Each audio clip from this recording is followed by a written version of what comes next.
Wow. Wow, that's all I can say, La Familia. Wow. Hit that like button as y'all come in the door, man. Like I told y'all, we're going to add more boxing into the channel. But all I can say is, wow, what a performance. What a performance. Frank the Ghost Martin. What a performance. If you don't know, Frank Martin and Michelle Rivera had a great fight last night that seen Frank Martin exonerate himself into the upper echelon of the lightweight division. Frank Martin has made himself one of the elite boxers at that lightweight division. Boy, that man, boy, when I say his pressure was beautiful, and his footwork was beautiful, his hands was beautiful, his hand placement, it was Errol Spence-like. It was so Errol Spence-esque. The man was a real ghost in the ring last night. He could not be touched at all. He was a straight up phantom. When I say that majority of the boxing world thought Michelle Rivera was going to be the victor in this one, it shocked everyone. But for some reason, I just knew Frank Martin was going to pull it off. Frank Martin, y'all got to understand, his stable mates are not going to allow him to be anything else but superb. When you're coming up under the likes of an Errol Spence Jr. and a Jermell Charlo, and I'm sure he even worked with Jamal Charlo. But at 5'8", he is the perfect size to sit in there and spar with a Jermell Charlo, with an Errol Spence Jr. And by the way, man, we got to relook at if Errol Spence Jr. is 5 foot, what they say, 9. They got him at what, 5'9" on BoxRec? He's definitely not 5'9". Errol Spence is about 6 foot.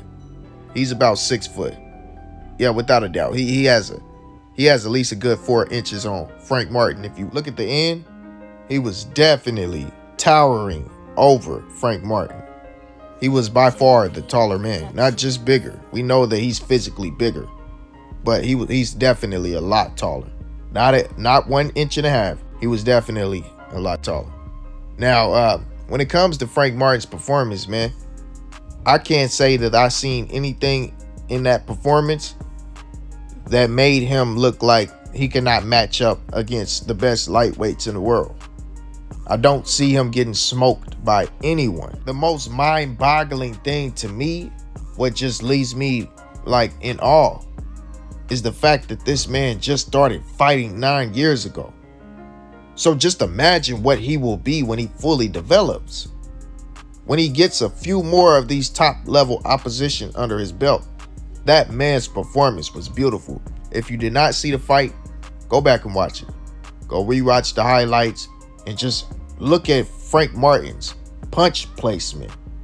The way he utilized his power, his effective ring generalship, his pressure.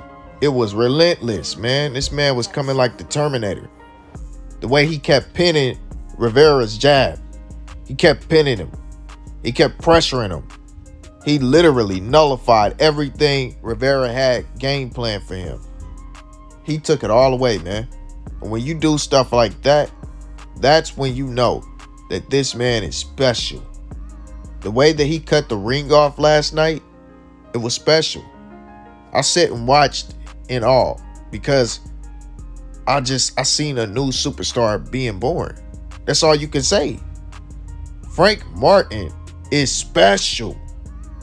Derrick James is by far the best trainer in boxing, and it's not even close. It's not even close. If you are in that camp with Derrick James, he's going to make you special. He's going to bring out the best in you. See, Derrick James has an eye for the type of fighter that he's looking for. Derrick James is looking for a fighter who has athleticism, non-stop pressure, and is also that relentless dog. You got to have a different type of mentality. Y'all know that saying that they used to say when they said, man, the quietest man in the room is usually the most dangerous. Well, that's the type of fighter that Derrick James is looking for. And I know what y'all thinking, and I know what y'all gonna say. Wait, hold up, KO. He has Jermell Charlo. But see, Jermell Charlo is honestly becoming more quiet and humble since he been with Derrick James. But see, Derrick James didn't come in with Jermell Charlo.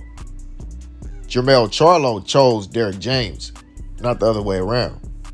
And Derrick James helped Jermell Charlo get over that hump and become a unified, undisputed champion. Not just a unified champion, but an undisputed champion. And that's no shade towards the legendary coach, Rodney Perkins, the legend, man. Salute to him. I just feel like Jermell Charlo needed someone who's going to ground him, challenge him, and put up a game plan at the same time. You feel me? But see, when it comes to the case of Frank Martin, you can see the protege. You can see him with a mixture of Earl Spence style and Jermell Charlo. I seen a lot of Jermell Charlo. That jab looked just like Mel's. His jab looks so similar to Mel's. But his pin, the way he pinned the punches and the way he slipped the punches, it looked like Earl Spence. You know something? It's scary to think that, Frank Martin might not even have pulled all the tools out of his bag. I'm sure that Frank Martin still had a lot more he wanted to display. When you watched him going into the second, third round, you seen that Frank Martin started to relax. He started to relax and understand that this man is not as good as I thought he was going to be. So he didn't pull all the game plan out that they had planned. You could tell Frank Martin is special. And don't get me started on the knockdown, man. The knockdown lit up the whole building. It shocked everyone. Like I told y'all, most of the boxing world was expecting Michelle to win this fight. And let me say, man, I feel disrespected by the fact that Michelle wants to rock this Ali name when, honestly, let's be honest, I never looked at Michelle Rivera as a top fighter at the lightweight division. I mean, don't get it twisted. He's a very good fighter, but not to be calling himself the next Ali. And I'm not saying that I didn't look at him as a top level fighter because he lost. And the fashion that he lost in, man, because he took a beating. He took a beating, man.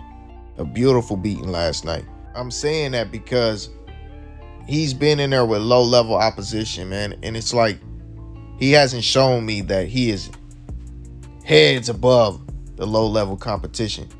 You know, when you see that special fighter and you're like, man, who's going to beat this dude? Who can beat this dude? That's what Frank Martin showed last night. He showed who can beat me. And not to mention the fact that the fans called for Frank Martin and Shakur Stevenson to fight next year. And Shakur responded, send a contract.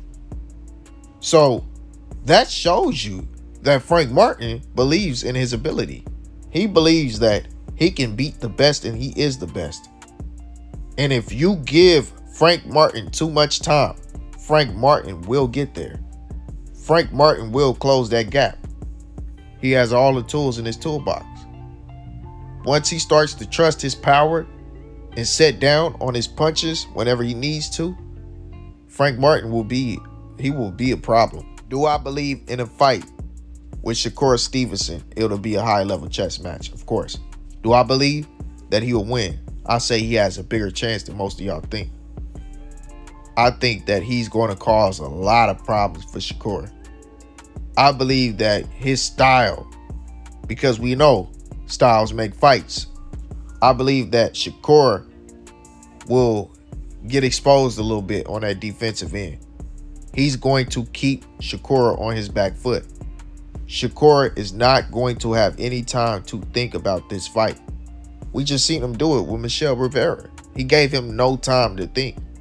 And that threw Michelle off his game plan. Now, do I think that he's going to throw Shakur off of his game plan as much as he did with Rivera? Of course not. Shakur is a different level. Shakur is coming up around the best, the most composed. So that's going to be a tough fight, man. But I believe he has a bigger chance than we previously thought. I believe that fight is coming closer to being more of a 50-50 fight. I give him a 45 to Shakur's 65. Give him a few more fights and you'll see it 50-50. I want to see him in there with a Pitbull Cruz. I want to see him in there with a Chris Colbert. I want to see him in there with, someone like JoJo Diaz. Give me a Luke Campbell. I want to see him in there with a little more of those styles, just to mix it up. That Luke Campbell style is going to be long and rangy. Pitbull Cruz is going to be rugged and aggressive, straight at you. Chris Colbert is going to be more of a boxing style. So I need to see him with a little more styles. Throw him a little more styles at him, and you'll see him cause a lot of problems for Shakur. JoJo Diaz, we know the dog. He gonna dog. So yeah, man, he gets in there with a few of those fighters, and you'll see him close that gap very quickly. Now, I believe he beats all those fighters, but I just want to see the different styles, give him a little more problems. That way he can work on the things that he needs to work on, and he's gonna close that gap on Shakur. Believe that.